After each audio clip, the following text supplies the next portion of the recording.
You were afraid you weren't coming. Going over something. Forgot my iPad. But I got. Why is this? I got an agenda. Somebody quit.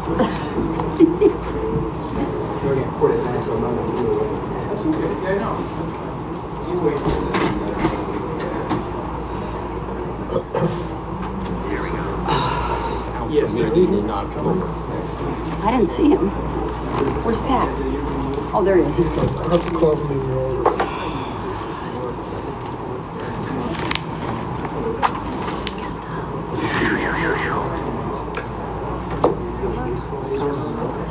Birthday boy. What's up, buddy? Hey. How you doing? Good. They must hate you. How you doing?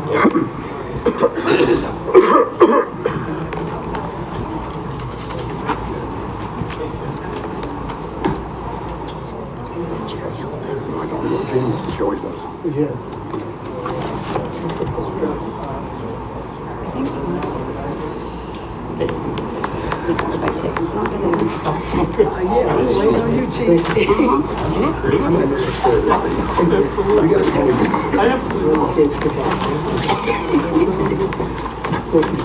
Anybody else?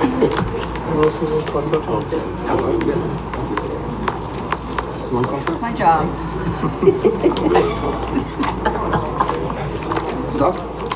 That's right.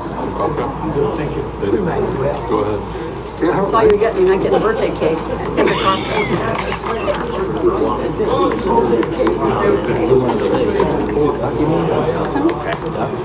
Today's the 4th. Good, kid.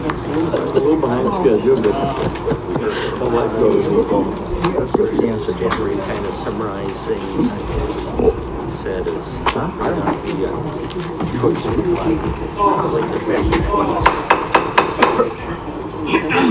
Good evening, everyone. I'd like to call the order of the Joliet City Council combined meeting for September the 4th. Mayor Bob Odekirk presiding. We have an invitation by the Reverend David P. Jasper of the Ridgewood Baptist Church, 1968 Hillcrest Road, Joliet, Illinois, after which he will lead us in the pledge to the flag. Will we all stand, please? Let's unite our hearts in prayer. Loving and precious Heavenly Father, I believe that I can speak for everyone in this room when we confess tonight that we depend on you. The needs that are represented in this room, the needs represented in the agenda, the needs of our community, our state, our world, are all bigger than us, but they're not bigger than you. And so, Lord, with wonderful confidence and trust, we're looking to you tonight for wisdom. You've given us your invitation that if we lack wisdom, we can ask from you. So tonight, would you bless this meeting? Thank you for our mayor. Thank you for all of the council members, all the support staff. Thank you for our citizens represented in the room tonight.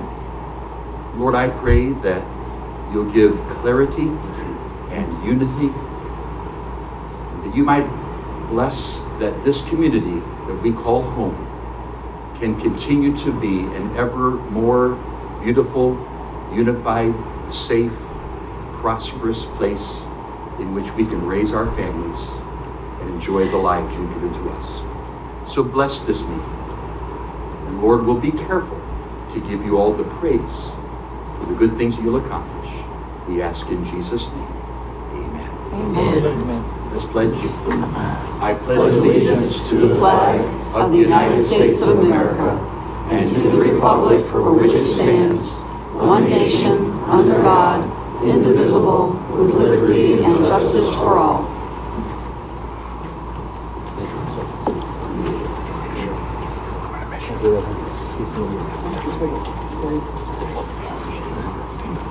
Thank you.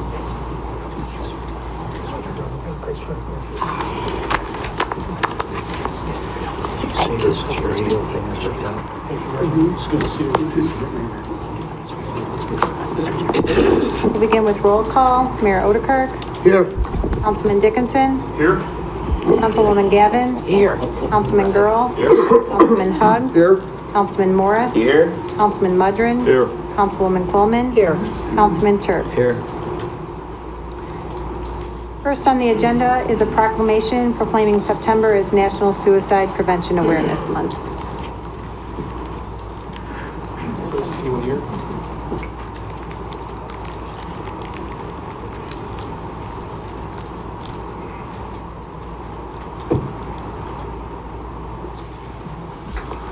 Yeah, there you go.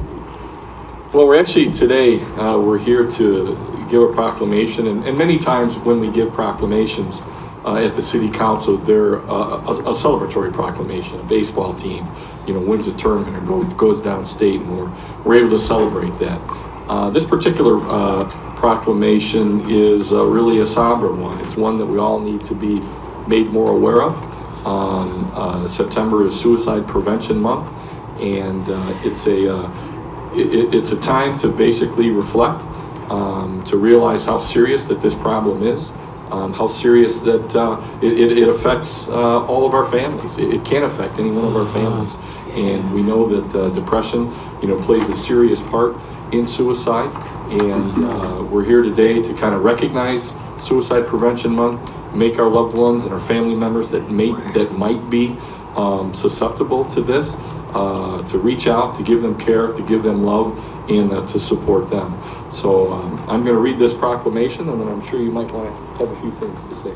So, whereas September is known around the United States as National Suicide Prevention Awareness Month, and is intended to help promote awareness surrounding each of the suicide prevention resources available to us in our community.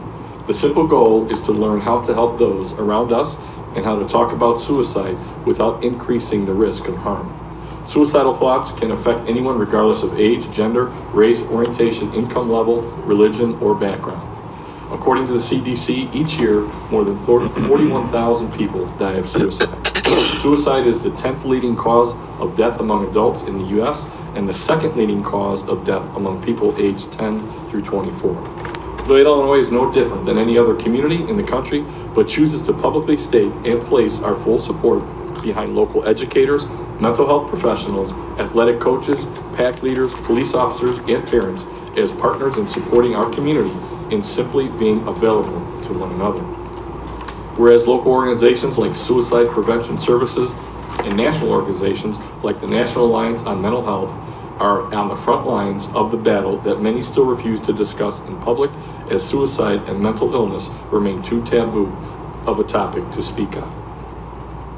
Every member of our community should understand that throughout life's struggles, we all need to occasionally remind ourselves that we are all silently fighting our own battles. I encourage all residents to take the time to inquire as to the well-being of their family, friends, and neighbors over the next few days, and to genuinely convey their appreciation for their existence by any gesture they deem appropriate. A simple phone call, message, handshake, or hug can go a long way towards helping someone realize that suicide is not the answer. Now, therefore, I, Robert Odekirk, Mayor of the City of Joliet, and on behalf of the Joliet City Council, I do hereby proclaim the month of 2018 as National Suicide Prevention Month.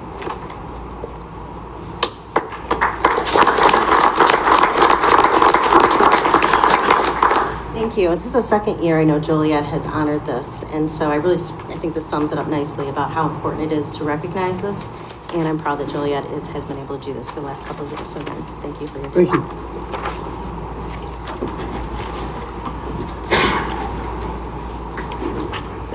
Thank you so much.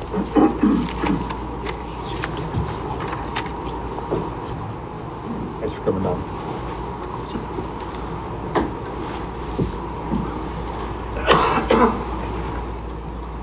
Thank you for your work. It is so important what you do.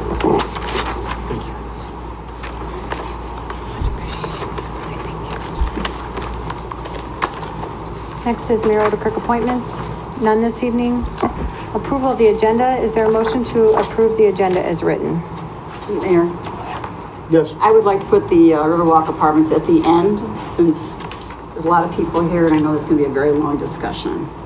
If that's okay with you? yeah, I think we're gonna put at the end of the resolutions Okay. section. At the very end of everything? Yep. Okay. Is there a motion to approve the agenda as written with moving Council Memo 455-18 to the end of the resolution section? So moved. Second? It's been motion seconded to approve. Councilman Dickinson. Aye. Councilwoman Gavin. Present, here. There you go. Councilman Girl. Aye. Councilman Hug. Aye. Councilman Morris. Aye. Councilman Mudrin. Councilwoman Coleman. Aye. Councilman Turk. Aye. Motion carried. I'm only gonna be here 6 more months. Citizens to be heard on agenda items. First is Ben Komar. Help me out. I got my 4-minute timer here. Okay, Ben Komar, 606 Western Avenue. I was born here. Mayor, councilpersons, city staff. I attended the last pre-council and council meetings interested in the status of the Evergreen Terrace issue. I was shocked and disappointed to hear that after 13 years, I'm frustrated. After reviewing the March 2016 Inspector General's report, the Holston scenarios, the settlement agreement of November 2013, and discussion with other citizens, I have a few questions. Number one, since we could not get a definitive answer on the costs incurred so far, anywhere from $25 to $40 million, I am requesting an accounting report from the city listing all costs for this issue to date. Please post this on the city website. Please update the Inspector General's report from March 2016 to current. Also, please post that on the website. Please update the Inspector General's PDF report document so that the document is searchable. This is very simple. So it has the ability to copy a word or phrase and search with the find tool. That's an administrative thing, very simple. Holston is mentioned in the settlement agreement in this regard. The city shall retain Holston Management Company or an alternate management company, the management agent, to act as the management company for Evergreen Terrace. At what point in the process did Holston earn 50% ownership in Evergreen Terrace? That's my question. My last question. Please, I'm a simple guy. I'm an engineer, I'm a business owner. I've owned multiple businesses. But please explain to me how Holston can be an effective management agent for the city of Joliet. In other words, have the city's best interest at heart when they have 50% ownership of Evergreen Terrace. I personally believe that we have the best city governance, mayor, city council, city staff to date. I know a lot of you folks, and you know that praise does not come quickly from me, okay? With that in mind, I really don't want to hear any more like comments like, our hands are tied, we have no options. We're better than that. I would like to see all of us work together to determine first and retain the best options at this point in time, and then act to make the best option a reality. We can do better. Thank you. Thank you. Next is Marquetta Scalava.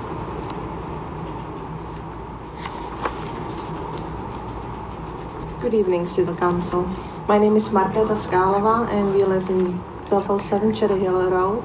And I'm here to ask to reconsider, we are going to have a large industrial building in front of our houses on Cherry Hill. And what we noticed lately was the burns been nicely growing on each of our neighbors' lots. And in front of our house, the burns are missing. And my husband was pointing out there are stakes, and it looks like there might be actually the driveway for the big trucks coming in inside the industrial park.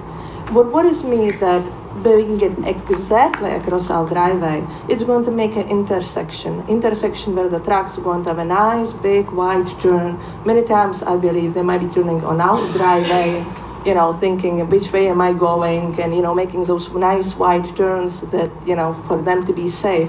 And it just worries me. It just worries me, and, you know, I do not know why we could not move their driveway. You know, it's a big company, and I believe they could, you know, they could afford the cost to move it maybe 50 feet on one side or other side, not to have it exactly centered with our driveway, because that just seems to be, it doesn't just seems to make a sense to us like a homeowners to have the lights of the truck coming, pointing at our house every single time when they are leaving or, you know, coming in.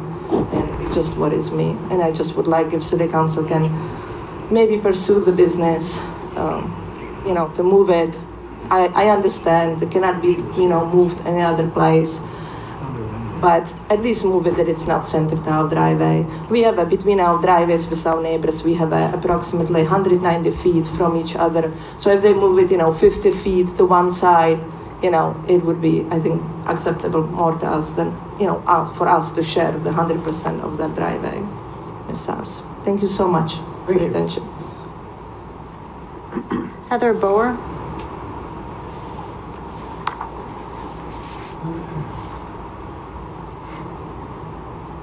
My name is Heather Boer, and I am a resident of Riverwalk, and I'm not sure what to say here, but I did want to be heard that I do live here, and we're very concerned with it, what is going to happen.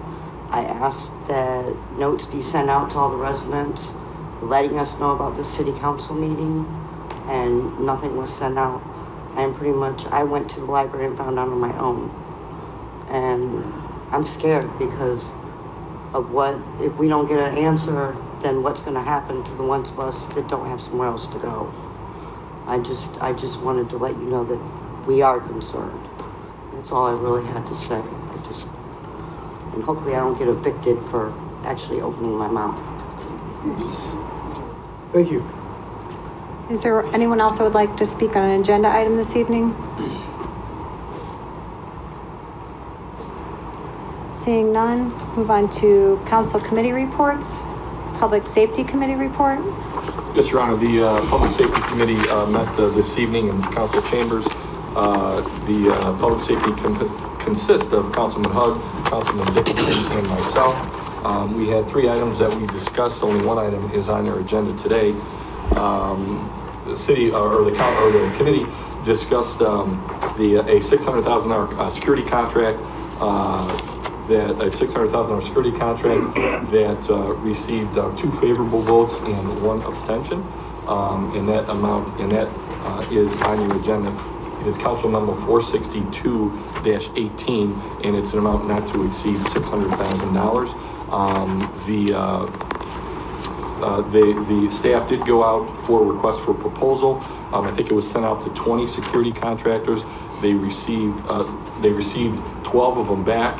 And I'm sorry, and then 8, they received 8 of them back, I'm sorry, out of the 20. They pursued 4 of those, the winner, as I said, came in around $600,000. And it is on our agenda today to be voted on 462-18. We discussed another item, electrified fencing. Electrified fencing is an issue that I know has been discussed at Public Safety a couple of times, land use at least once. And I believe it's going back there. The Public Safety, there were 3 options that were presented to us. The committee decided to go with item 2, at least 2 out of the 3 members. There was 1 no vote. And that basically was to bring back, only allow electrified fencing in industrial zoning areas, and then it would be brought back to the full council. After it went to planning and zoning, it would be brought back to full council for approval for a special use permit. And I believe that this is going to land use to be discussed there as well in the near future. And then the third item that we discussed was David Hales brought to the committee some overtime needs that he needs to fund in the fire and the police department. We're looking for $1.3 million in the fire department and $500,000 in the police department. This is not on our agenda, but is going to be on our agenda in the future. David, did you want to make any comments with respect to this?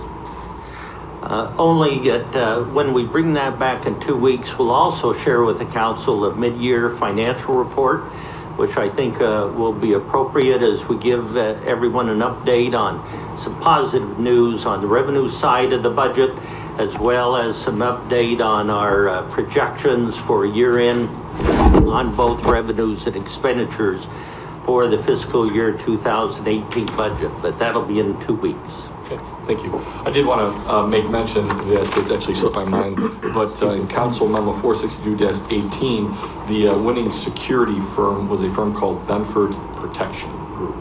So I just want to make mention of that, and that concludes my report. Public Service Committee report. Yes, Your Honor. The Public Service Committee met this afternoon at 4 o'clock in the Executive Conference Room. The committee members are Councilman Dickerson, Councilman Hug, and of course myself. We reviewed all of the change orders, pay estimates, final payments, contracts, which we didn't have any today, and ordinance and resolutions. Everything seemed to be in order. Just wanted to make a comment, one comment about our East Side wastewater treatment plant. I think Ms. Allison has just secured her last piece on that. And so things are progressing well with that. We also accepted the ice and snow control policy and procedure manuals. It was very well put together, a lot of thought, a lot of that was put into that, so we were very pleased with that. It'll give all of our residents instructions on exactly what is done and will be done during the snow removal days. And so we'll have that out as well. Your Honor, that completes my report. Thank you. I show no other reports. Under consent agenda, approval of the minutes. It's recommended the minutes of the pre-council meeting held on August 20th and the minutes of the council meeting held on August 21st, 2018 and approved as recorded. In Council Memo 449-18, position vacancies. It's recommended the city manager be authorized to fill one assistant corporation counsel position in the legal department and one fire lieutenant position, and any subsequent vacancies which may occur with these positions. Is there a motion to approve said consent agenda items? So, second. Been motion seconded to approve. Councilwoman Gavin. Aye. Councilman Girl. aye. Councilman Hug. Aye. Councilman Morris. Aye. Councilman Mudrin. Aye. Councilwoman Coleman. Aye. Councilman Turk. I just have one question on position vacancies. In the legal department, is that a new position? Or? It's a transfer from what has basically been a lot of contract work, where we've outsourced that and we're bringing that work in-house. So yes, it's that's kind of what it basically is. Aye. Councilman Dickinson. Aye. Motion carried. Under ordinances, Council Memo 451-18, ordinances approving the preliminary, final, and recording plats of Cherry Hill Business Park West Unit 5 subdivision. This includes an ordinance approving the preliminary plat, an ordinance approving the final plat, and an ordinance approving the recording plat for Cherry Hill Business Park West Unit 5 subdivision, Phase 1. It's recommended said ordinances be adopted. Mr. Mayor? Yes. Before we make a motion, I'd just like to thank the city staff. They set up a meeting. This is the one, right, Kendra? Okay. Yes. With the northern builders, with the neighbors that was here in our last council meeting, and they came to a term. I know the young lady came up doing comments. I think if we can get northern builders maybe to speak with her, and they did make some concessions for the other residents that had came before us, and they left the meeting satisfied.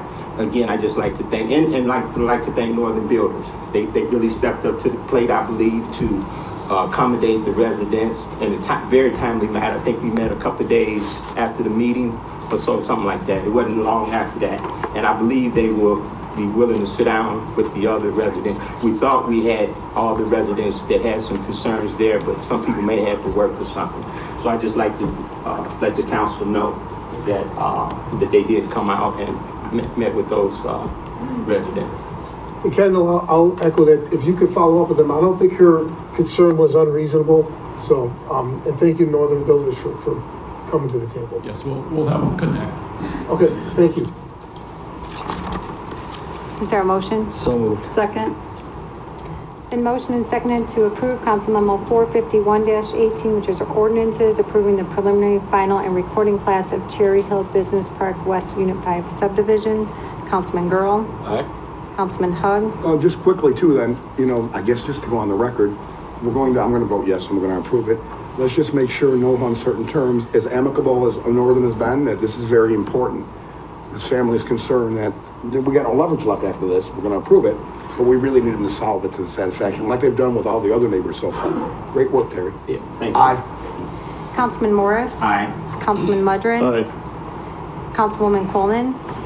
It's not often that you get a builder that's willing to compromise in such a good fashion, so he's a good person to do business with, and I'll also vote aye. Councilman Turk. Aye. Councilman Dickinson. Aye. Councilwoman Gavin. Aye. Motion carried. Council Memo 452-18 is an ordinance approving the vacation of a .03 acre unused portion of an alley adjacent to 812 Plainfield Road. It's recommended Council Memo 452-18 be tabled to the September 18th council meeting. Mayor and council, if I could add one last minute correction. The applicant has requested that in lieu of that September date, that it be tabled to October 16th.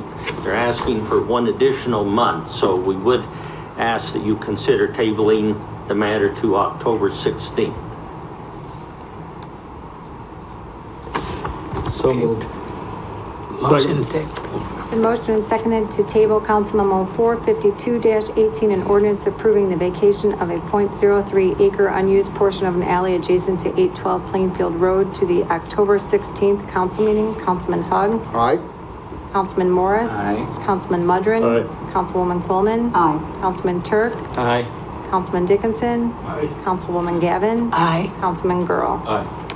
Motion carried. Council Memo 452-18 was tabled to the October 16th council meeting. Council Memo 453-18, ordinances approving the preliminary and recording plats of Rock Run Crossings, a minor subdivision.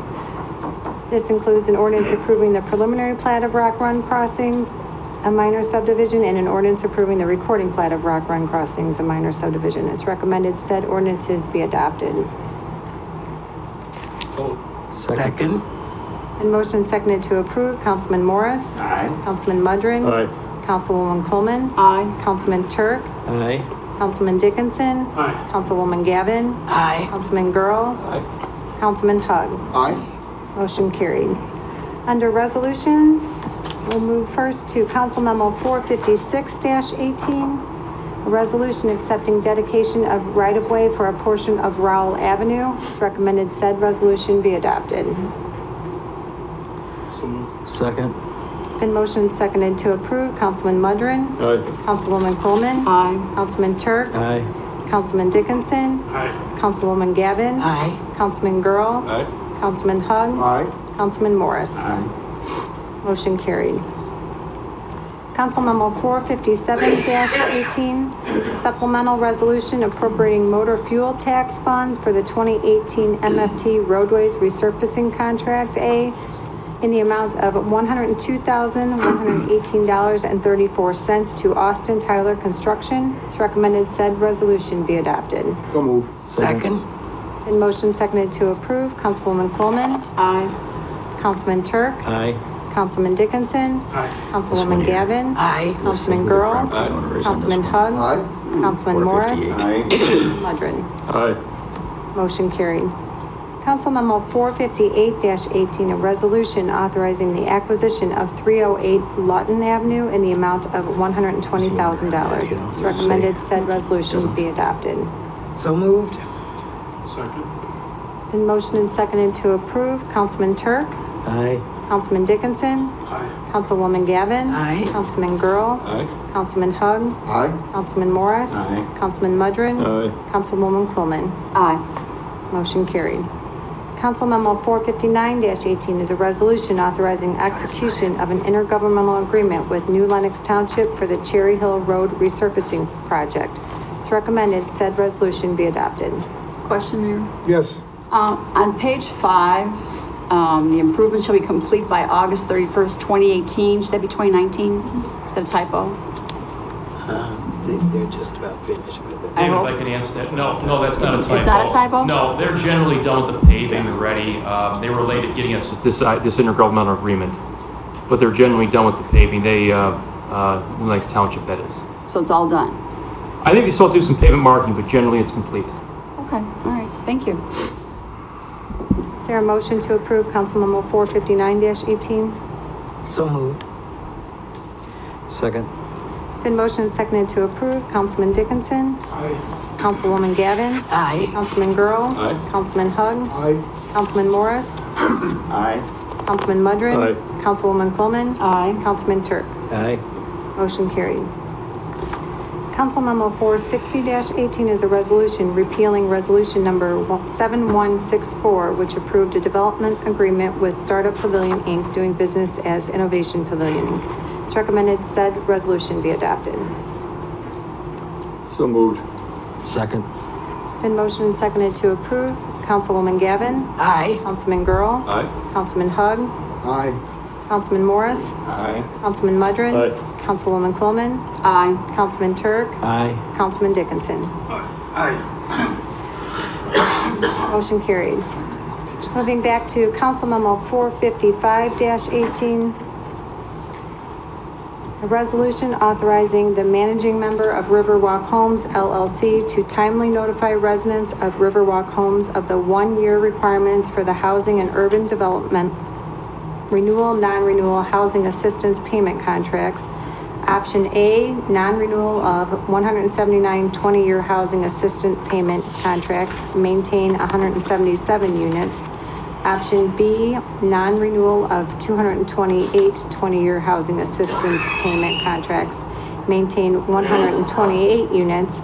And option C, non-renewal of 241 20-year housing assistance payment contracts, maintain 115 units. To open the discussion, I guess I'll defer to David and Marty, staff. It's a little bit unfair because David, you're brand new, and Marty, you weren't here for the bulk of this, but I guess first, Mr. Colmar asked some questions about Holston, how they got involved with the project and their role. Are you, either one of you feel prepared to answer those questions? I'd like to turn to Marty to kind of answer that. Would you like to, we also have a recommendation that both the Holston Group and Marty's going to assist with, but should we go to that question that Mr. Hobart asked first? If we could, and then... Okay, Marty, if you want to address that. You know, and I don't know what the relationship is existing prior to with Holston and HUD, but there's there's a long-standing relationship in a positive way between HUD and Holston.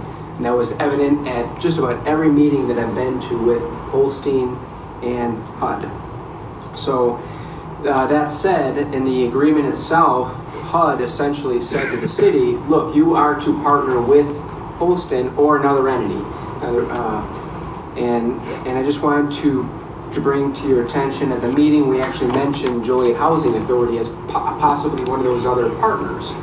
And HUD essentially said, look, you know, Joliet Housing Authority has come a long way, but they're not quite ready to have something this large in their portfolio. So the existing relationship prior to, I think, even the city's involvement with Holston, there was the Holston's involvement with HUD. So if we were to choose another entity and HUD disapproved, what would happen? No, we couldn't do that. It's not an option. It's not an option. Right, and then... so do you want me to just keep going? Yeah, if you could. Sure. You know, I just want, again, council to remember, HUD is our partner on this. And they were actually, for this meeting, they were very accommodating. Again, and I guess it's more a Holston's reason why is, I mean, they met over lunch. So we met, I think, from 12 to about 2:30, even though they didn't get us lunch, but we met over their lunch. So it was a straight meeting. So that, I guess, really HUD didn't really have to give us input, but they gave us a lot of input on this meeting, as you can. You know, like I said, it was a very long meeting. It was about 2.5 hours. So that's the scenario, or option A, is they were very receptive to that one. Is the non-renewal 179, maintain the 177. And one thing, the resident had a question about relocation is no matter what option, this A, B, or C that the city picks, that, and I'm gonna use their words as a paramount importance about relocating and the city following the terms of the agreement. So now let's kind of go to the as-is scenario, and they were not receptive with operating as is. And HUD essentially said that this is inconsistent with the city's position during the protracted litigation. So then we kind of tossed around a third option, which was kind of a mod rehab of 128. They were not, and here's the other thing too, is you have options, okay? You can pick either of these. But with options I guess with the options comes the consequences, and I guess that's what I'm going to kind of talk about now. So let's talk about the 128 or the 115 for the community center. So no matter what happens, we are asking HUD to move the community center, you know, in a settlement agreement and head it across the street to move it to its current location. HUD doesn't have to agree to that. So if we pick one of these, this 128 or 115, we can pick that option. However, city, HUD, they're not going to, they might not, or they will not, they were reluctant to say, yeah, keep it where it is. HUD could say to the city, hey, you signed the settlement agreement, you need to keep it across the street and spend the $1 million or whatever it is. Second thing is the Section 8 contracts and the renewal. This is something that, again, that's kind of not really spelled out in the agreement itself. It's what do you do? So let's just say the city picks the 128, 115, and 177. So what happens with the other 179, 228, or 241 resident units, the residents in those units? So HUD, when we talked about option A, is okay, you know, renewing them for a year, for 2 or 3 years until you get, you know, everything together, get the, you know, documents to the residents to have them relocated. With these other, with the 128 and the 115, they do not have to agree to a 1 year renewal. So they can just say, city, we're not going to renew for 1 year, you know. So you, city, have to follow the terms of that agreement and have everyone located within the city of Joliet or Will County, whoever the residents choose. And that's a lot of people to move within a 1 year period. Section 8 rents. Here's something that was kind of another toss out there. They don't have to keep, HUD doesn't, the rents at the level they are. So with the 128 or 115, it's unlikely that the city is going to get repaid. And then now toss in HUD saying to the city, hey, you know, if you're going to do this, we, you know, have the right to lower your rents. Now you're talking about a larger, even larger funding gap, which the city would have to fund. And then the replacement reserves, there's another, well, city, you know, if you do the especially the 115 as is, hey, the replacement reserve could get sent back. So it just tosses out a lot of different unknown scenarios. So like I said, sure, you have a choice, but with that choice of 128 or 115, it could come with some serious consequences from HUD, and there could be some very additional expensive options. So that about sums it up. If I might, we all received the same summary both from you as well as our outside attorney from Boston, yes, who's been doing this for the city since what, 2008 or before? Actually, it's 2010. Okay, so they've been with us 8 years. Yes. And this gentleman specializes in these types of litigations and settlements, correct? Yes, he has the same relationship with, I see it as the same relationship with HUD. I mean, he knows these HUD, you know, representatives, and he can talk about them, you know, on a personal level because he knows them from having, you know, the contact with them. Well, and so using both your summary of the meeting that was held with HUD and our representatives, you know, Holstein and staff, yes, as well as the gentleman from Boston, and I always simplifying it when I say HUD was very clear, upfront and explicit about what they would do for us if we take A. They said for any B or any other one, you can do it if you want, but we can't tell you what we're going to do. Right. That sums it up. Right. And I think that was kind of their way of telling us A is about the only one that's going to make sense to to them, and it's gonna be very expensive to go to another plan. Yes. Thank you. And Mayor and Council, if I could, just to kind of follow up as Marty went through in detail, our recommendation as staff tonight is for the council to support option A or scenario A. It's also been referred to as scenario, I think, 3, and that is taking the total number of units down to 177 units. And just to summarize one or two other things, I think it does achieve a major goal in some reducing the density to a reasonable level that HUD would support.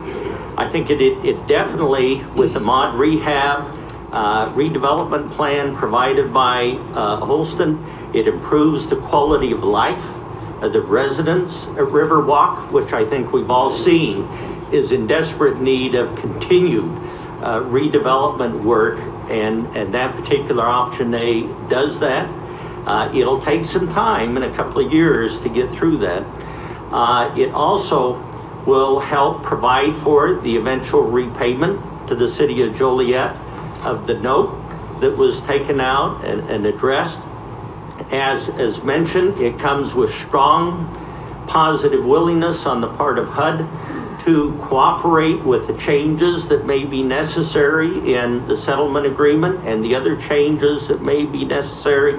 And then I think it's also important that one of the things we brought out when you look at the other options, we also heard from HUD a strong opposition to any plan that would call for the demolition of 363,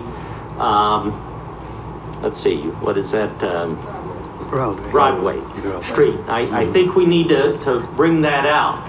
And it was interesting, I think one of the individuals we had in cooperating was the same, it sounded like she was the attorney that was there 6-8 years. So they had people involved that went back from the very beginning, a lot of this negotiation. And then finally, I think, yes, while it doesn't get us down to 115, I think it gets us to almost, it's the best possible scenario or option that I think comes with strong support from HUD.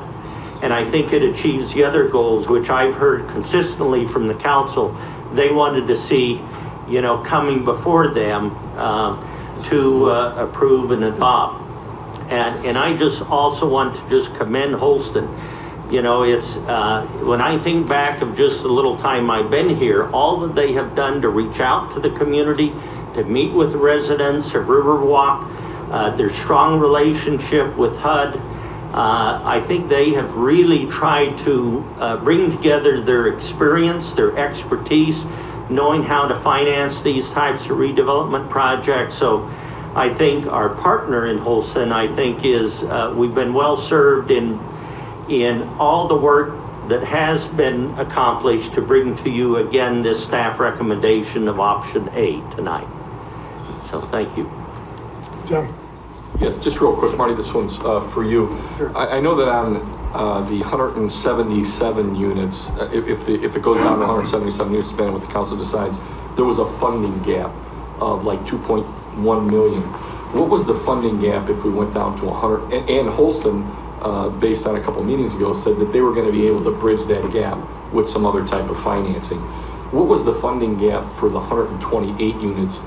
And I want to say, was it like 3 or 4 million? Yes, 3.4 million, and if that funding is not found, that is the city's responsibility to pay. Okay, so that'd be the city's obligation. Yeah, and then, so kind of to go along your question, so now the city is would be, required to put in another 3.4 million, say, I mean, all these numbers is difficult until you get in there and start doing it. So there's a funding gap of that, the city be responsible for that. Now, and then using that, now you only have only 128 units to pay the city back. Okay, that's probably not going to happen. And now couple that on top of the potential rent reduction.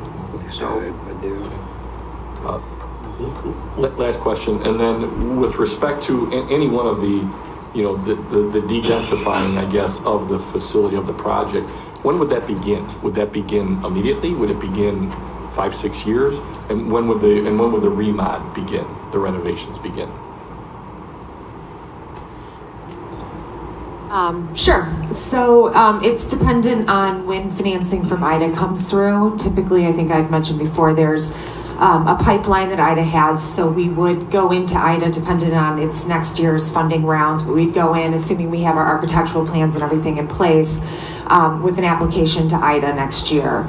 Typically, they push it back to us and want some tweaks made to make it more competitive, or there's other issues that can come up. Then we'd go back to IDA. It would probably be about a 3-year process.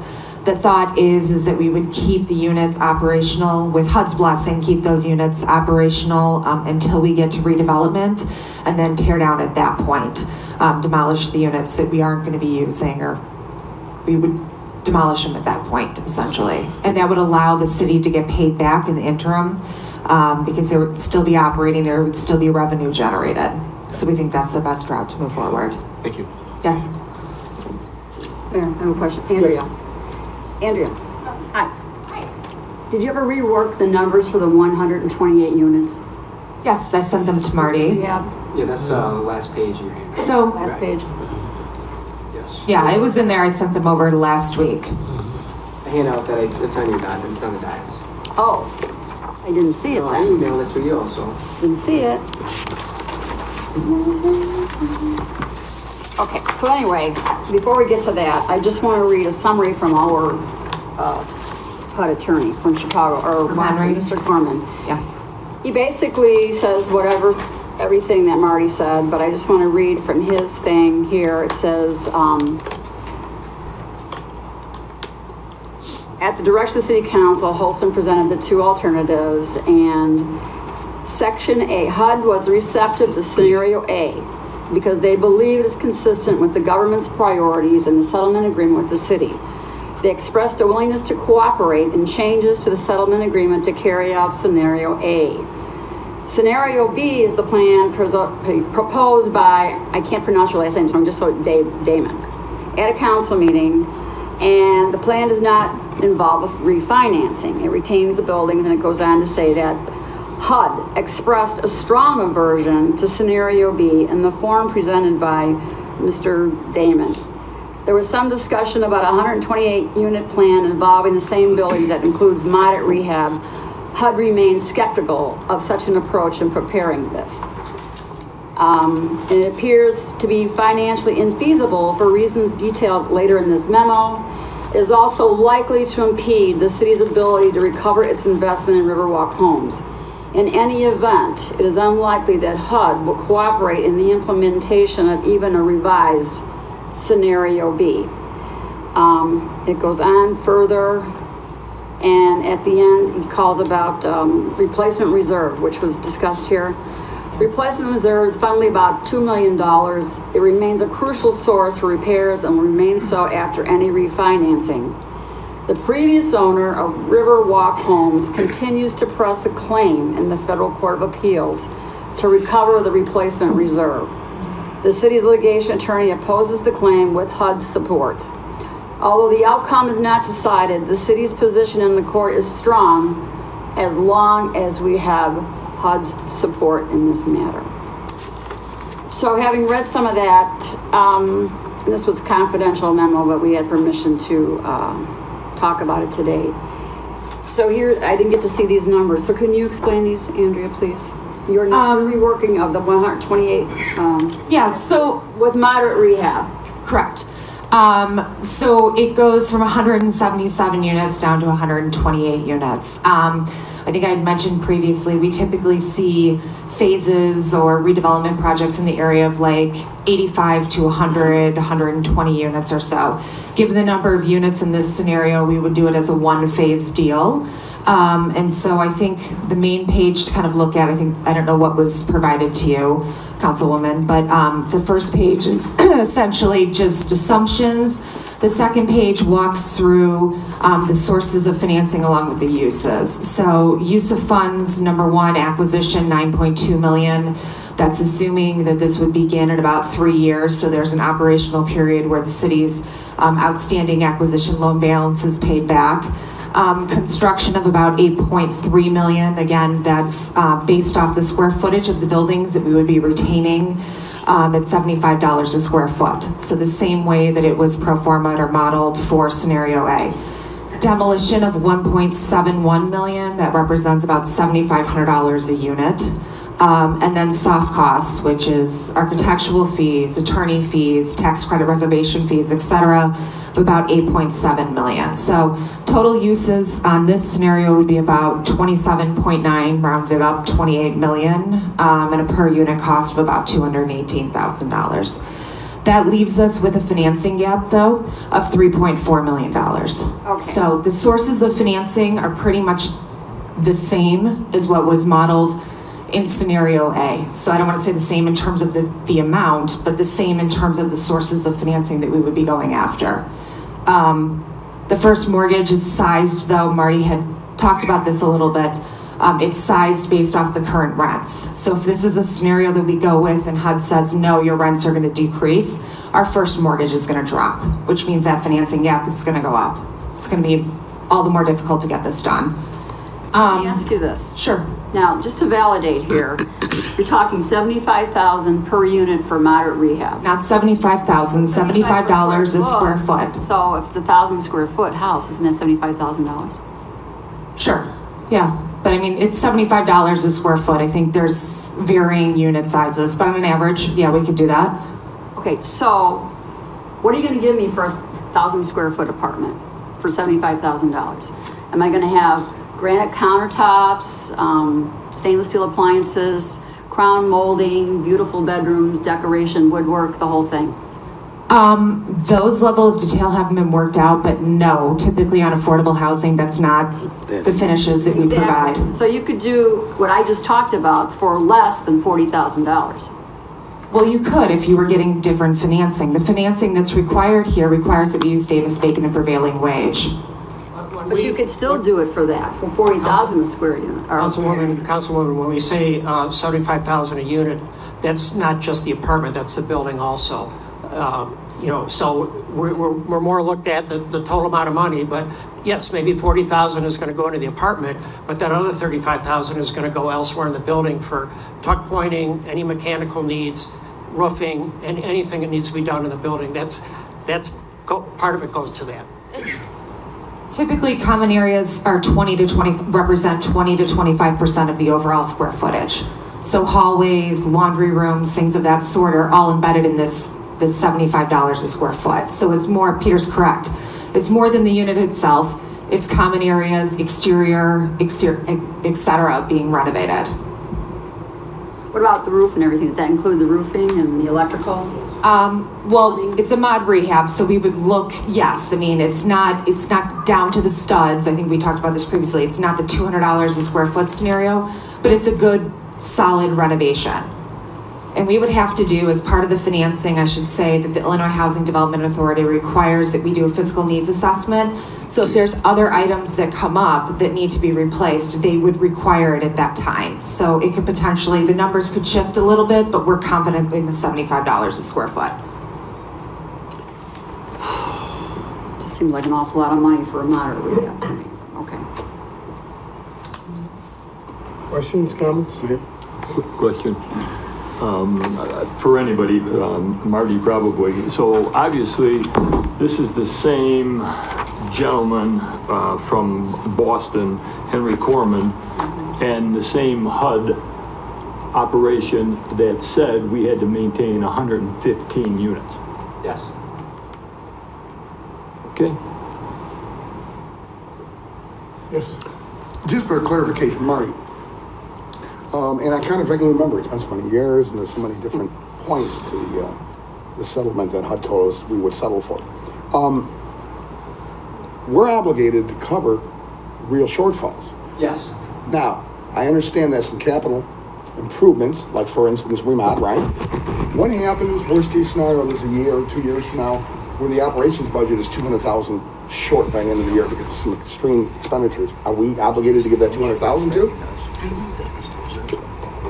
I think it would defer now. Councilman, I believe that it would be split between my company and the city. If we're 50% owner, we have to shell out 50% of any deficits. Okay, the reason I asked that, Mr. Holstein, in the summary we received, Marty, it doesn't say Holstein, it said the city of Joliet shall be liable. No, that's for the gap. Right, so what I'm saying, if there's a gap in operations. That's different, I think that's a different gap. If there's a gap in operations, we would split it. But any gap in acquisition, which we're past now, any gap in acquisition and remodification, no matter how minor or how major, that's all on us. That's our gap. That's not your gap, right, Mr. Holston? That's our gap. I don't know, Marty. That doesn't make sense. I mean, if we're 50-50 partners, we're half liable for everything. Exactly. Okay. One other question, Mayor.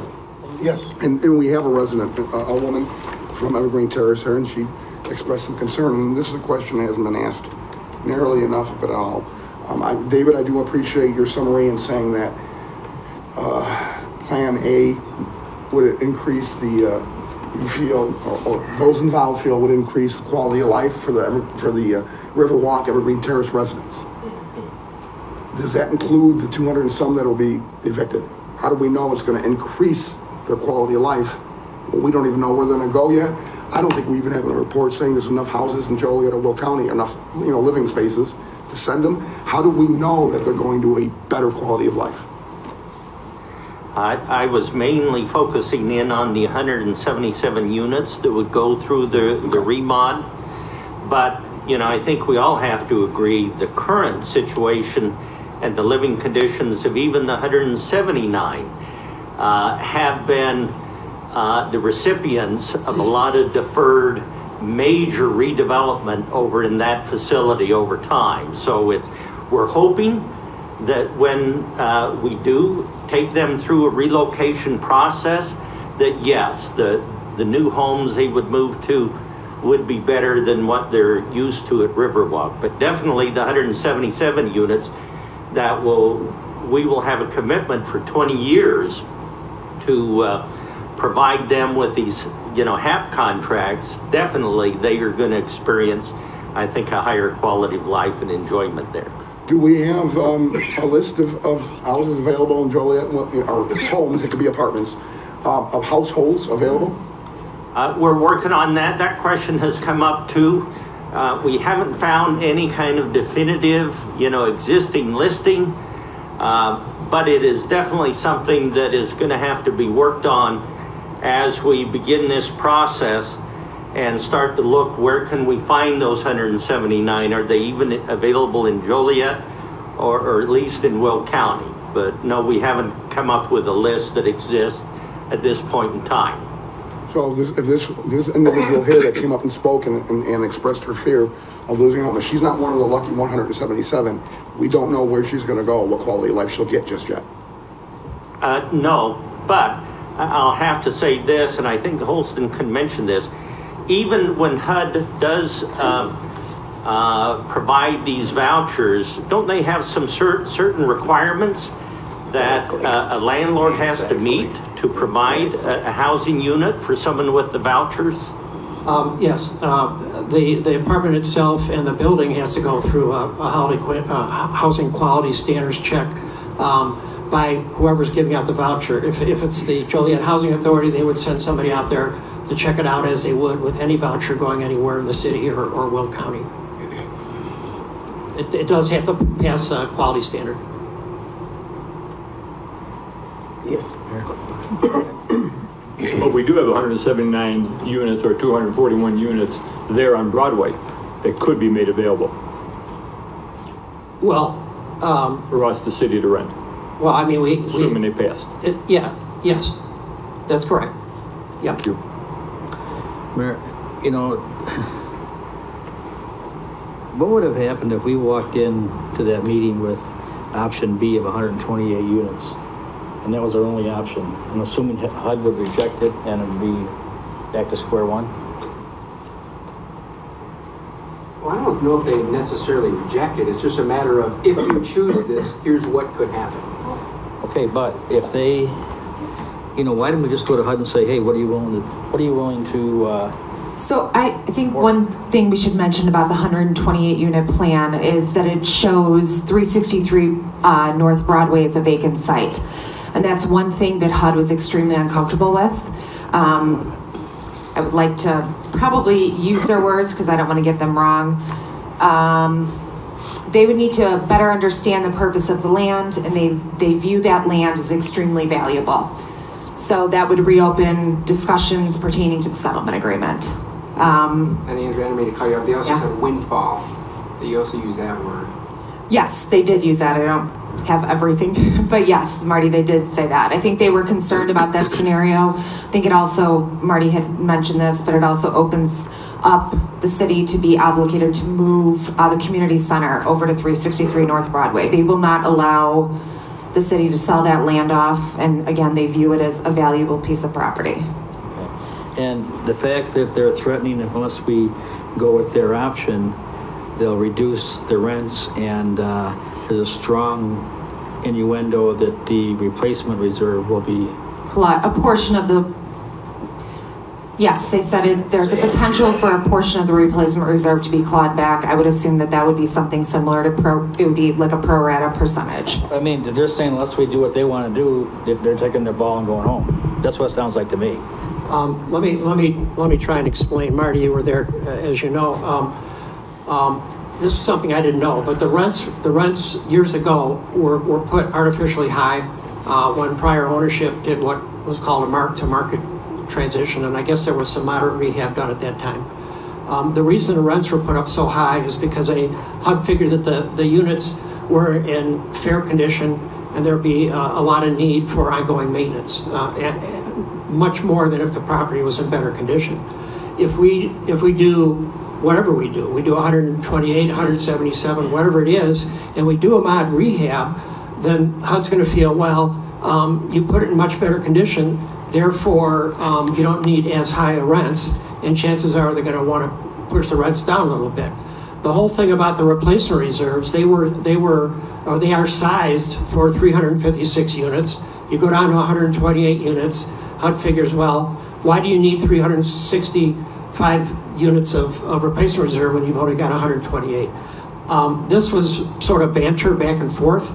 I don't know how firm they would be, but that's what they threw out. So I have a question. I'm sorry. Marty, yes. In the original agreement, as I thought I've read, our hands, the city's hands, are tied on what we can do with that property, whether we demolish it or not, that it wasn't available for a sale, I'll say, to a commercial individual, that don't we have to keep a park and other open space pieces there? Yes. But that's not what they're saying at 363, then how is that going to be of value to us and we can't do anything with it anyway? Settlement agreement reads that any portion of 363 North Broadway that's not retained as a community center can be sold off, and it does not have to be for a public purpose. That's in fact in the settlement agreement. I can pull it up. Let me see. As you're looking for that, Andrea, is there a reason why we don't keep building C and B or C and A? They're all going to come out to be about that 128, 132 units. And it would not be a battle with them then, potentially. I think it would be best to keep the building that's at 363 North Broadway in its place. Yes, it's actually in section 4, paragraph 48. It says any portion of the 363 North Broadway parcel not used for the community center may be utilized by the city for any lawful purpose, including a sale or conveyance to other parties or another use. Thank you. Just to throw this out there, if we don't vote on any of these except we push for the 128 and they tell us no, then are we just, our hands are totally tied and we're right back to where we started from when we started this thing 13 years ago? No, you can pick 128. It's just the consequences are going to be for the city very expensive. Because HUD's going to tell us what to do. Because HUD's going to tell us what to do. And they could say, city, no, you cannot move the community center to its current location. You must keep it at 363 North Broadway, which is going to be, again, a very expensive proposition. And now you have an option with 128 units on right along Bluff Street, and then essentially a building with a community center and nothing else. Plus the gap and the potential lower rents. I understand it's very complicated. Can we sell the building? Can we sell it? Councilman Hogg brought that up back before. Can we just sell if we had a buyer and let them rehab it? If you want to buy it. No. Can't do that? No, the settlement agreement essentially says, city, you shall operate this with Holston or another partner for 20 years. Yes, thank you, Mayor. On the heels of Councilman Turk's question, which I think is a great question. Sometimes, you know, we've been through this with HUD before. Just a reminder that HUD is a department of the federal government. When we decided we were bigger and badder than HUD some 13 years ago, they took us to court. Oh, federal court. Federal agency, federal court.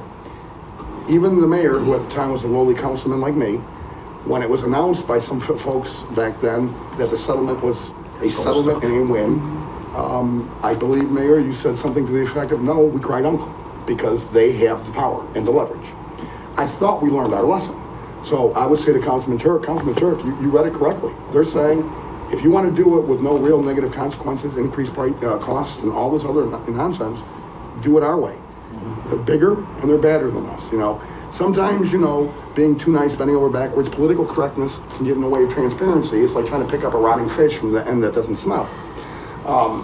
Yeah, they're telling us, my reading, and again, Marty, please, or Chris, you went through it. If you do A, it's smooth sailing for what you're trying to accomplish. If you do any other option, it's going to cost you more.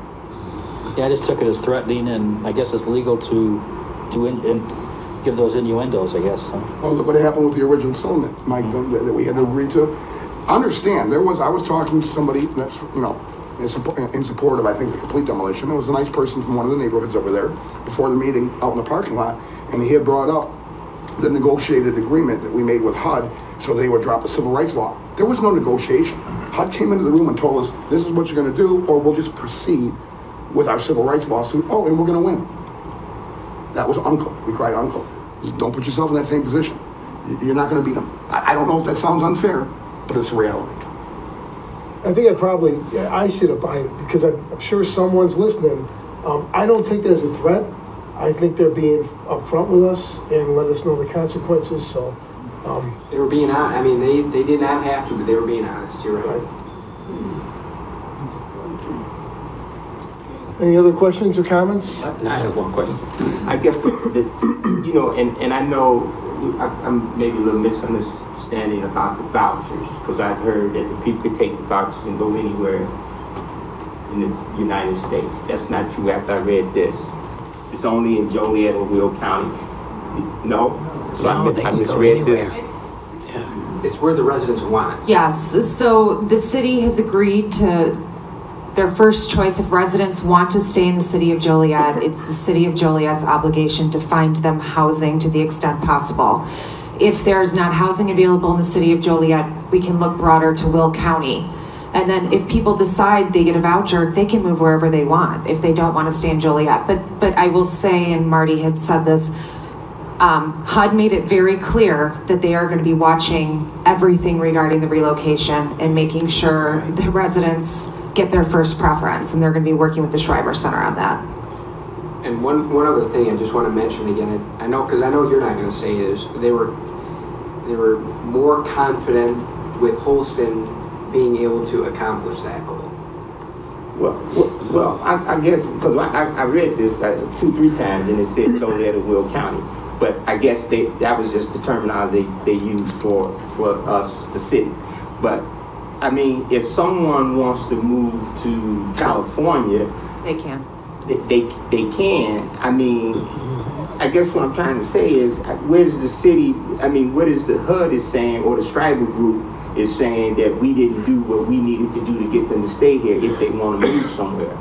Yeah, if they want to move, they can. But I think the majority of these families probably have a network established here. They've lived here for a while. I mean, it's my thought with our typical relocation, people stay in the general vicinity.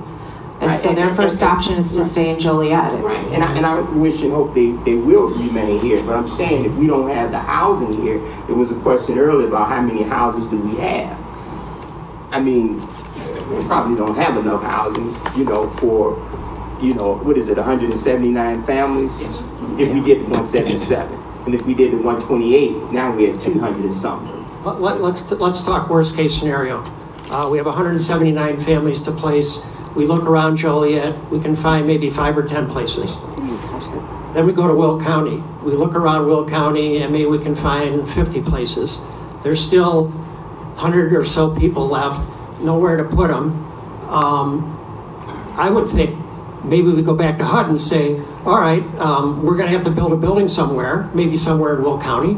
Are you gonna fund us for that? Because we can't find any more than 75 homes for this 179 population group. I mean, it's possible. Because those 100 people wants to stay here. Well, if they say we don't want to go anywhere else, we want to stay right here in Joliet, we have to find. And we have to document to HUD that we're using our best efforts. And once we document that we use our best efforts, then HUD will say, okay, you did your best, they have to go somewhere else. Perhaps. I mean, I don't know what's at the end of the rainbow, but all I know is we have to use our best efforts. And beyond that, I'm not sure what happens. But as Councilman Mudgeon just said, they only told us we had to keep 115. That's correct. So, I mean, they can't. How are they going to make us, you know, build, you know, for the other people? I just don't want the residents to be misled or misunderstood on what they're going to be given. If we saying that they can stay here no matter what. Is that true? That's not true. That's what we agreed to. We agreed to keep 115 here. No, we agreed to for the units that we're relocating to keep them in Joliet. That was the settlement. That's what we city agreed. So what is the 115? On site. That's on site. But I thought we said that the 115 we could, as long as we built 115 homes somewhere, Scattered huts. Scattered, we could do that. That's correct. And then all the rest need to be relocated somewhere. Right. And HUD says, first choice Joliet, second choice Will County. They're not real specific beyond that. Well, they should get, because I don't want to mislead the residents to thinking that they can go here or there, or they, you know, because you know. The other factor of the 115 is that we had a 20-year requirement to maintain the housing. With the additional people, whatever that number is, there wasn't a requirement that we maintain 20 years of housing for them. But just find housing here for them. Okay. Yes. Right, yeah, Councilman Morris, yeah, what they were saying on the 115 is on site. If not, the way I understood it, you better own, maybe you can make an argument for control, somehow legally control, but you better have control or ownership of the 115 units somewhere in the city. And the other ones were obligated to find them places to live beyond anything we own or control, but we're still obligated to find them. It's a one-time deal to help them find it. The 115 units that HUD calls out is subject to a HAP agreement, a 20-year HAP contract. The remaining units, those have to be relocated, those families have to be relocated, but there's not an ongoing, I mean, there's a voucher from HUD, but it's not a 20-year commitment. That's the difference. And if they went into open rental units right now, they would be in someone else's housing. You know, somebody owns a 2-flat. They have a unit available. They take Section 8. The family moves in. Once they're in and relocated and everything's hunky-dory, it's that landlord's responsibility to manage the unit. Thank you.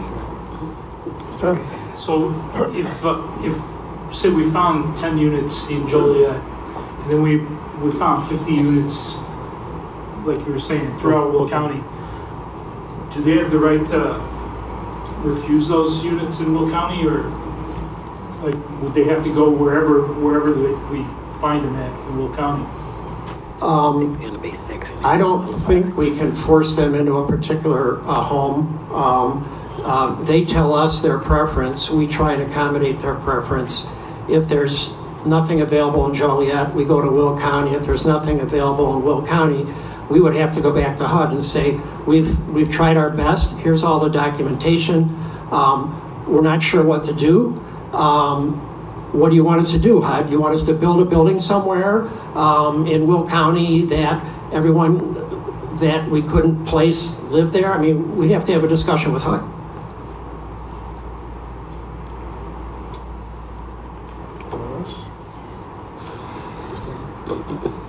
there a motion for Council Memo 455-18?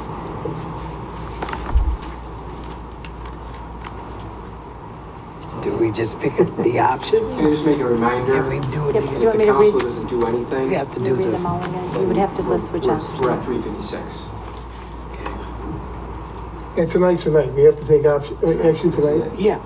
I can read, would you like me to read it? I'll read the resolution title again with the options, just to remind everyone. So Council Memo 455-18 is a resolution authorizing the managing member of Riverwalk Homes LLC to timely notify residents of Riverwalk Homes of the one-year requirements for the Housing and Urban Development Renewal, Non-Renewal Housing Assistance Payment Contracts. Option A is non-renewal of 179 20-year housing assistance payment contracts, maintain 177 units. Option B, non-renewal of 228 20-year housing assistance payment contracts, maintain 128 units. And option C is non-renewal of 241 20-year housing assistance payment contracts, maintain 115 units. Question? We take Yes. each one.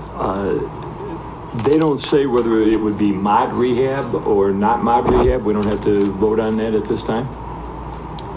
Was it in the attachments, Marty? No, Yeah, it the really leads you, 177. whatever you decide will lead you to that conclusion. But what Okay. HUD really needs is that number. But I think they're assuming not real. yeah, I think the as is kind of off the table. Okay. Yeah. So then I make a motion for option C with deleting or keeping 115 units as mod rehab. Is there a second? Second. Just a second. Been motioned and seconded to approve Council Memo 455-18, a resolution authorizing the managing member of Riverwalk Homes LLC to timely notify residents of Riverwalk Homes of the one-year requirements for the Housing and Urban Development Renewal, Non-Renewal Housing Assistance Payment Contracts, with option C, which is non-renewal of 241 20-year housing assistance payment contracts, maintain 115 units. Councilman Girl? No. Councilman Hug? No. Councilman Morris? No. Councilman Mudrin? Yes. Councilwoman Coleman?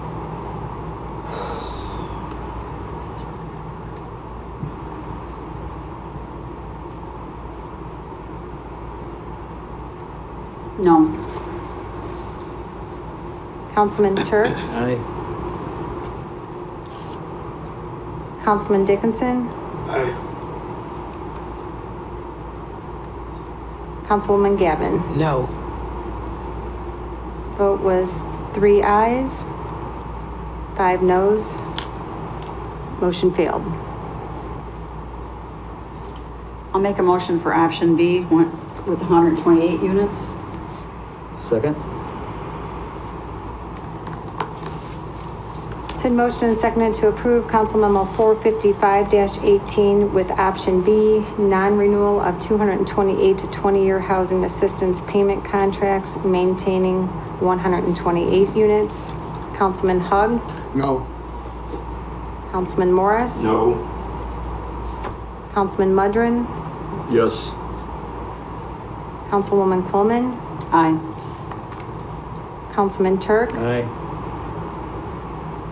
Councilman Dickinson? Aye. Councilwoman Gavin? No.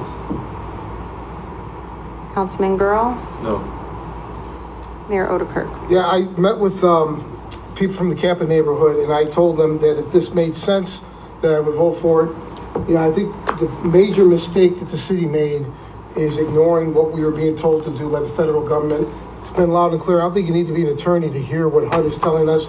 It would be a mistake not to listen to them this time around. So I am also going to vote no to that. Vote was 4 ayes, 5 noes. Motion failed. I'll motion for option A. Second. It's It's in motion and seconded to approve option A for Council Memo 455-18, which is non-renewal of 179 20-year housing assistance payment contracts, maintain 177 units. Councilman Morris? Aye. Councilman Mudrin? No. Councilwoman Coleman? Well, it doesn't leave us much choice, does it? I said I couldn't vote for anything less than 128, but I don't want this to go with no rehab for these residents. So half is better than 3/4. I'll vote aye. Reluctantly, I'll vote aye. Councilman Turk? No. Councilman Dickinson? No. Councilwoman Gavin? Aye. Councilman Girl?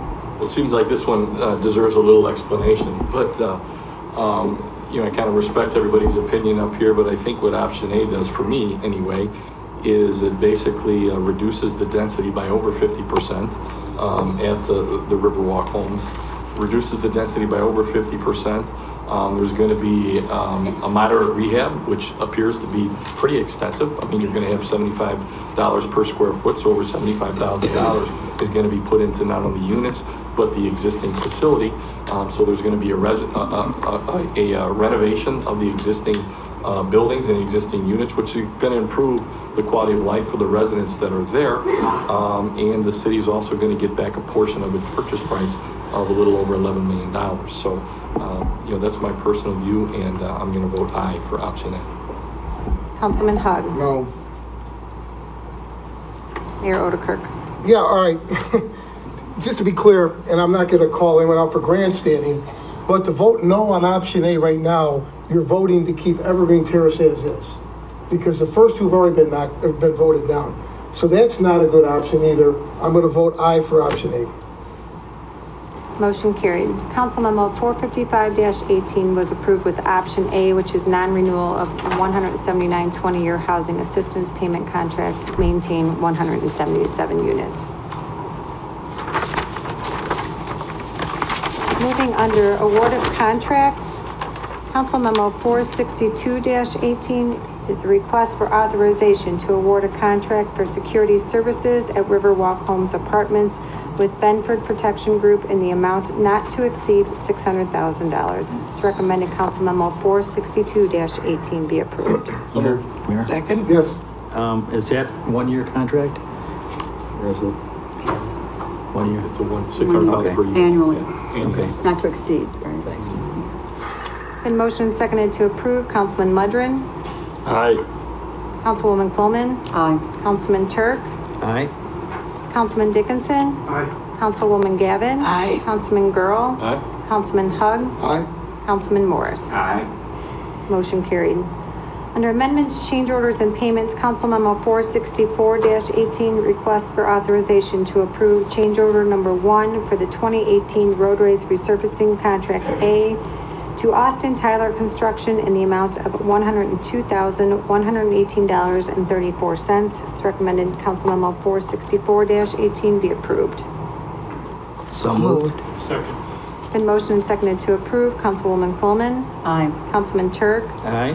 Councilman Dickinson? Aye. Councilwoman Gavin? Aye. Councilman Girl? Aye. Councilman Hug? Aye. Councilman Morris? Aye. Councilman Mudrin? Aye. Motion carried. Next is the city manager's report. Mayor and Council, I'd like to ask Allison Swisher, the interim Public Utilities Director, to just mention a kind of an exciting event this Saturday, which was also featured in the local newspaper. And Allison, would you mention what's going on at Hickory Creek? Yes, this is our second year of participating in the Hickory Creek Watershed Group's BioBlitz event. So we'll be hosting the event at the Water and Sewer Service Center at 921 Washington this Saturday from 9:30 to noon. It's a great opportunity for people of all ages to be citizen scientists. We'll be getting water from the creek and have microscopes available for the public to help us identify which organisms are living in the water, and this will help us with identifying the water quality. So it's a fun event. We'll have Touch a Truck, food available, as well as tours of our water treatment plant. So we do encourage anyone who wants to attend to show up this Saturday. Thank you, Allison. And Mayor, I have nothing else to report tonight. Of course not. Next is new business, Matt, for final action or recommendation. Yana, just one thing, and I'd like to suggest maybe getting started on this right now, asking staff, neighborhood services, or our landlords, whatever resources that we have available to us, to start putting together a rental stock. We need to be right now working on that. So that these families will be able to have a smooth transition. And so if we can get to work on that, Your Honor, just building that rental stock, identifying where it is, and putting all the pieces together. Thank you. Yes, I do, Mayor, if you don't mind. There's nobody here in this room, I don't think, and there's nobody probably watching, 13 or 14 people, what it may be, where I stood with Evergreen Terrace. I didn't shock anybody with my vote. Everybody knew that I've been against it, and I stood against it with a former councilman and with the mayor when he was a councilman. So, for me to vote no on all three of these scenarios is in line with the position I've been taking since 2011, okay? I want to congratulate the members of the 7 that voted to buy this, that stood behind it realizing it would cost us millions not to approve something, and I'm ashamed of the political grandstanding that was done by the other members who voted to buy this, but voted no on every one of the 3 plans. How do you vote to buy something and not vote on the only 3 plans available with a deadline? And Mayor, that's why you get paid the big bucks. You had to break that tie, and I know you didn't want to cast that vote because you believe in the project going back to 2011. You cast that vote because the city could suffer more damage if you didn't. So thank you. Thank you to those that voted and backed up their original vote. Thank you. That's all I have to say. I have none. This council comments? No, new business. No, I'm good. I have a couple items. David, number one, I know we talked about this privately. There was a comment by you that was reported about $800,000 or $900,000 in overtime being spent at the prison. I don't think that was accurate. If you could address that publicly and kind of clean that up, I would appreciate it. Sure, yeah, I'll be happy to. Back in the springtime, when it became evident that we would need security at the prison to replace what the Illinois State Department of Corrections had been providing, we looked at several alternatives, and the one plan that was put in place is to ask our police department to provide 2 police officers together with their vehicles to provide around-the-clock 24/7 security. And that it was an unforeseen expenditure for the current year, but it was something that, based on our discussions, even with the Inspector General and working with the Department of Corrections, we saw was going to be necessary, especially for however long it might take to get to a point where we could come up with a revised security plan. Some of the things we knew that eventually would happen is we'd get electric power back to the prison, so lights could be turned on. Maybe we could even put in cameras. There was identified weaknesses in the security of the property, especially on the west side. All these things didn't have any kind of date as to when those would take place. So early on, as we tried to get an idea, how much is this going to cost, that's where the 800,000 figure came up, if that same level of security was extended through the end of this current calendar year. Now, however, we have got power to the facility. We are getting some lights. We are looking at making some revisions to the security plan.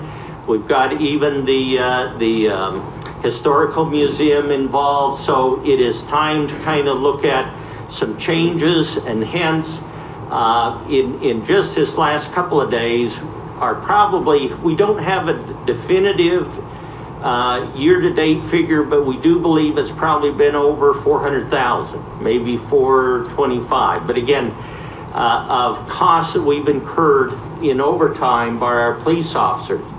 However, we think for the remaining period of year, we can reduce those costs because of some of these other things that have transpired.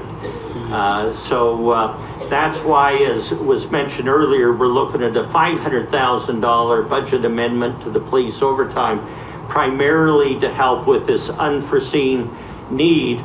It's a one-time event, and we do not anticipate, costs of that nature next year. But it was critical that that be provided with all the volunteer work and everything being done so that that could be open, in August with that event. So that's just a quick update of those numbers. Thank you.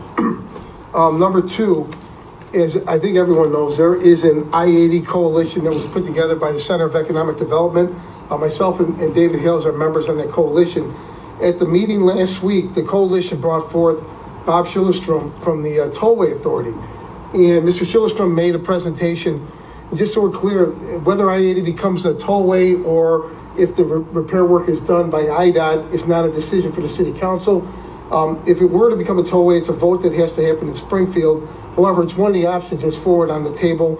Mr. Schillerstrom was very explicit. The Tollway Authority collects $1.45 billion a year.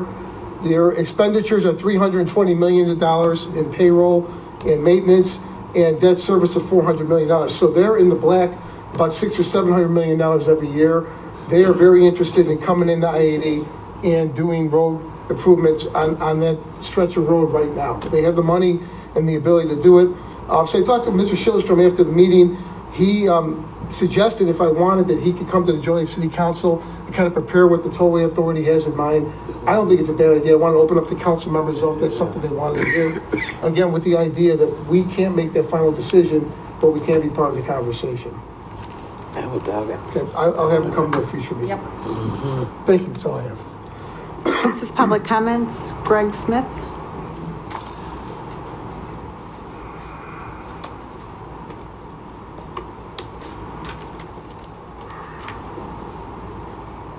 City Council, Mayor. My name is Gregory Smith. I live at 19755 Schweitzer Road. I've been a resident out there for 12 to 13 years. I'm here with my mother-in-law, Marilyn Ketchke. She's been a resident for 50 years out there. And my aunt and uncle, Mike and Kathy Marshall, who's been out there for 30 years. Now, I'm not able to attend the meeting September 17th and 18th about the new phase of Centerpoint that's coming in just west of us. So I decided to come here tonight and plead our case and let you know what's going on and what we'd like you guys to help us with. The next phase of the Centerpoint is west of us, as we've talked about, and it's right on the side of Schweitzer Road where we live. And right now, with all the trucks that are coming down Schweitzer Road, it's like today it was like every 15 minutes you got a truck coming through Schweitzer Road. It's a small road. It's not meant for commercial, but the Centerpoint trucks are using it constantly. And the traffic there from the other Centerpoint buildings is all day long. So we constantly deal with the trucks, the noise, and also I'd like to talk about the trains. This building the Centerpoint is putting in across from us is 2.1 million square feet. That is the biggest warehouse in Will County going to be built. And that is approximately about 900 feet from my house. And with that building, they're going to reroute Brandon Road. Brandon Road is going to be rerouted east to next to the railroad tracks, which is 65 feet from my house. And this new road is going to be 60 feet wide, and it's going to accommodate that truck traffic for that building and the other two buildings that they plan on building. Now, we've talked to the Centerpoint representative, Brian McKiernan, and we'd like to get some help in trying to get a sound barrier or something put up so we don't have to live with all this noise out there. We've been putting up with it for about 10 years now. And, you know, it's almost hard to sleep when the trains are coming in. With these buildings coming in, it's going to increase the more train traffic out there. They put in a new rail, and Centerpoint and UP are using that new rail, which are supposed to be for a high-speed rail. Well, they're all using it. And right now, the trains are coming through at 10:30, 12:30, 3:30, and 5:30 every night. running about 10 mile an hour, blowing the horns all the way through. You can't sleep. And if they build these other buildings and they increase the train traffic out there even more, it's unbearable. I mean, there's only 8 residents left out there, and we're part of it.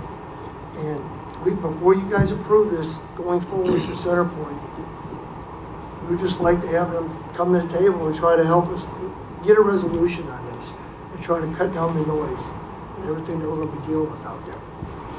I have a site plan that they have brought us, and it shows all the dimensions of where the building's going, the new road's going. And that's all we can do is just ask for help out there. So don't forget us when you guys vote on this and you move forward. And just come to the table. I brought everything back from that meeting that we had that night back to the mayor, and he and I discussed this, and we do have some dialogue going. So I didn't forget you, okay? I just had to be here because I can't that's make okay, the I'm glad that you're here, but I just want you to know that it has been discussed. Okay. Okay. I appreciate it very much. We thank you. Thank you. Ben Komar. Geez, that's a hard act to follow. Best of luck. On a little lighter note, Betty and I attended a function at Slimers Field this weekend, and we had a great time. What a beautiful venue. It's a great venue. I love the new scoreboard that the city put in. It's gorgeous. The field is gorgeous. But I was a little bit disappointed with the condition of the park. We were up on the 3rd floor. We had a couple of suites. The front of the house, there's one bar in the center. The floor was sticky in front, floor was sticky in back. Not too well maintained. You know, if the front of house looks like that, what's the back of house look like? Some of the food that they served to us, somebody noticed that one of the buns for our beef sandwiches was actually moldy. We tossed it. I don't think too many people noticed. There was a very slim selection of beer, although we made the best of it. Practically no wine. There was one wine that was not very good. And I thought there was a craft beer area out past left field, and I did some inquiries, and that closed 2 weeks prior. So this is Labor Day weekend, and things are like, I mean, they're kind of wrapping up and all the way out the door. So when we talk about our tenants here, if we can just maybe kind of mention some of the housekeeping issues and some of the service issues. I mean, we expected to come there to have a full service thing because it was still summertime. So, but it's a beautiful venue. So, thanks. Thank you. Heather Bohr. I don't make this stuff up. I make this stuff up. Is that the part you're supposed to say here? But my concern is, even if we don't, I don't know what you guys are going to do with the options, but it took over 2 years to get into Evergreen, waiting on that HUD list. So I don't know what they plan on doing with us, but I'm still confused about this. I've never been to a city council meeting. I did meet some of you at the meet and greet, which I was grateful to meet you guys. But I am very concerned with this because people where I live, not all of them have the brain capacity. I'm not saying that they're stupid, just a lot of them don't know how to do this or how to go about getting into and what to do with through the cities and your county to get help. And I've been trying to get Section 8 now for 5 years. So if we don't pick option A, we're all screwed, basically. I mean, the city, our city's putting out more money than it should be. And then you're misplacing all these people. And we're not, I mean, this is 356 apartments. And some of these mothers have 5, 6 kids apiece. So you need to think about that too, where we're going. I really don't agree with what HUD's doing either. I'm in a studio apartment, which is a 1-room apartment, and HUD pays over $800, and then I pay an additional $169 and then pay my electric and so on and so forth. But I'm hoping you guys will pick option A. It makes the most sense to me and to a lot of the other residents. So thank you for letting me be heard. Thank you. Is there anyone else that would like to speak under public comments this evening? Next is mayor and council comments. None. I have nothing. Tim. Well, the cat's kind of out of the bag, but I do have a comment to make, and really I just want to kind of formally announce that I'm not going to be running for re-election in April. Wanted to give everybody kind of a fair opportunity as far as in my district to circulate petitions, and so that's kind of why I'm making this now, or making this announcement now. And I believe petitions are probably going to be able to be picked up in at least a couple weeks, 2-3 weeks. Maybe? September 17th. September. Okay, fine. That's September. Tuesday. And I also want to thank the mayor and the council. Over the last 8 years, it's been a pleasure working with all of you up here.